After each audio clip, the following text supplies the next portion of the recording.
Hi, this lesson is going to be on metric conversions and what an SI unit is.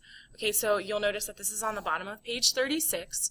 Okay, so an SI unit is just means system internationally, which means what do we call units that we use throughout the world? Okay, so these are kind of SI base units for different kind of quantities that we may or may not use in chemistry.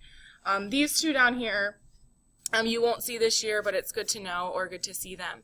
Okay, so the one that we're going to focus most on is this thing called the mole, which is the amount of substance in something. Okay, so before you move on in the lecture, make sure you familiarize yourself with what is going to be the base unit for these different types of quantities. Like, for instance, when we're talking about length, length's base unit will be meter, which a symbol for meter is m. Okay, so make sure you take a second to look over that. The basis of this lecture is going to be over conversions, okay? Specifically metric conversions, okay? Now here are some prefixes for some different conversions that we have, but in chemistry, we're going to sit right in this little center right here, okay? I would expect you to know all of these conversions and be able to go from any one of these kilo, hecto, deca, deci, centi, or milli and be able to convert it into one or the other ones, okay? So there are two different ways that you can do metric conversions. First of all, it's important to note that metric is based off of a base 10 unit, okay? So anytime we move from one base to another, we're either going to add a 0 or take a 0 away, okay? Because it's base 10, which means it's being either multiplied by 10 or divided by 10, okay? So let's kind of look at this for a second. So I'm going to rewrite these guys up here because I have a couple of different ways that you can remember how to do these, okay? So I'm going to write kilo, which you've heard before. It's kilometer, right? Kilo. Hecto, we don't really use too much in chemistry. Deca. And then we have this base, which I'll come back to here in a second. Okay? Deci. Centi, which you've heard centimeter before, right? Let me zoom out here a little bit. Sorry. Centi, and then the last guy, which we use a lot in chemistry, is milli. Okay? Okay, so kilo, and these are all prefixes, which means we add a base to it. Okay? So what kind of bases can we have? All right? Now in chemistry, we're going to have three different types of bases that we could talk about. Right? We can have meters, which is easy. Right? What does meters measure? Meters measures length. Right? I can have grams. What does grams measure? Grams measures mass. And then I can have liters, which liters measures volume. Okay, so I'm going to get this on my notes here. So meters measures length or distance.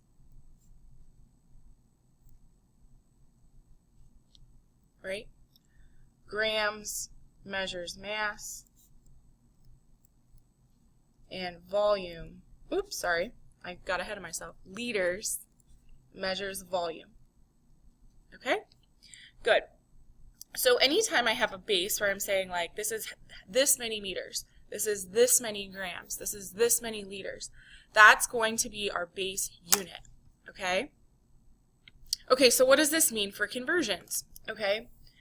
The first way that I'm going to show you is what each value means. Okay, so for instance, if I say base is 1, meaning the value 1, okay, going from this way to this way, okay, it's either I'm going to add a 0 or take a 0 away. Okay, now if you realize, you have to remember that kilo measures a very large quantity, right? So if you can think about a kilometer, we almost compare that to a mile, right? So this obviously is going to be way less than 1, right? Because the meter measures a smaller quantity than a kilometer, right? So as I move from deca to hecto to kilo, I'm going to add a 0 to make the number smaller, okay? So a deca conversion from 1 base to deca would be 0.1. Okay, so 0.1. If I move from deca to hecta, it's going to be 0.01. And then if I move to kilo, it'll be 0.001. Okay? Following me? All right, what if I went the other way? I'm going to have to add a 0 to make the number bigger. Why? Because deci, centi, and milli measures really tiny quantities in comparison to, say, a meter, right? So deci would be 10, centi would be 100, and milli would be 1,000. Okay?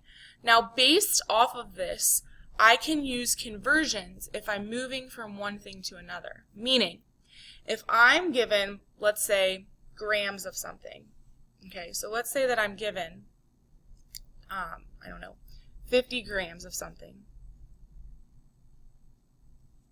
okay, and I wanted to go to milli, right, so I'm moving from base to milli, all right, so if I wanted to set up a conversion, if you remember in math class, in order to get rid of grams, you have to put it in the bottom of a conversion. So I would put, for every 1 gram, I can have 1,000 milligrams. Okay? So then that will show me, or will do my conversion for me. Okay? Is this making sense? Okay, so if I were to put that in my calculator, I hope you realize you're just adding 3 zeros to the number, right? So the answer here would be 50,000 milligrams. Okay, now let's think about this for a second. Does this make sense, right?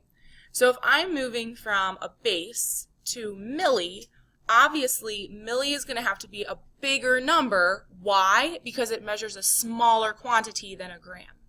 So this number does make sense. Okay? So that's one way of thinking about it. The other way of thinking about it, and you might have heard this before, is King Henry died by drinking chocolate milk. Okay? So what does this mean? So again, if I write my prefixes, so if I have kilo, hecto, deca, base, deci, centi, milli, okay, I can remember how to convert by saying King Henry died by drinking chocolate, I'm going to spell chocolate wrong, I'm sorry, milk. Okay? What does this mean? Okay? If the metric system is based off of tens, all we're doing is moving the decimal to get the number that we want, right? So I can use this and use the swooping method instead of converting to get the value that I need, okay? So like my example up here, say that I'm given 50 grams, okay? And I'm trying to figure out how many milligrams that is. One thing I can do, I can either do the conversion like I did up here, or I can say, I know I'm starting at my base, right, because I have no prefix on my grams, so it's my base, and I'm going to swoop till I get to milli, okay, so it would be 1, 2, 3 swoops, which means if I have a known decimal here, I'm going to go 1, 2, 3 swoops, and fill my swoops with zeros, so then I would get 50,000 milligrams. Does that make sense? I hope so. So let's do a couple of examples, okay? And I'm going to do each example both ways, okay? So the first example in your notes is we're going to go from 23.8 meters, one letter, base unit, okay? And that's going to be equal to millimeters, okay? I didn't really touch too much on this, but you can look here. Here are all of the symbols for the unit that we're talking about. So I know that it was milli because it was mm, which means millimeters, okay? So the first way that I'm going to do it is the conversion, okay? So if I have 23.8 23.8 meters, okay? And I'm going to look at my conversions up here, right? So for every 1 meter, I'm going to have 1,000 millimeters, okay? So for every 1 meter, I'll have 1,000 millimeters, okay? So then if I plug that into my calculator, I should get 23,800 millimeters, okay? That's the first way you can do it. You can also swoop, right? So if I have 23.8 meters, how many swoops do I have to do to get to meters? So I'm at base, right? And I need to get to milli. So I'm doing 1, 2, 3 swoops. So here I would do 1, 2, 3 swoops, and my decimal is going to be moved there. So therefore, this answer would be the same that I had here. Okay? All right, I'm going to do one more with you because you don't need to know how to do that guy, so I'll cross him off.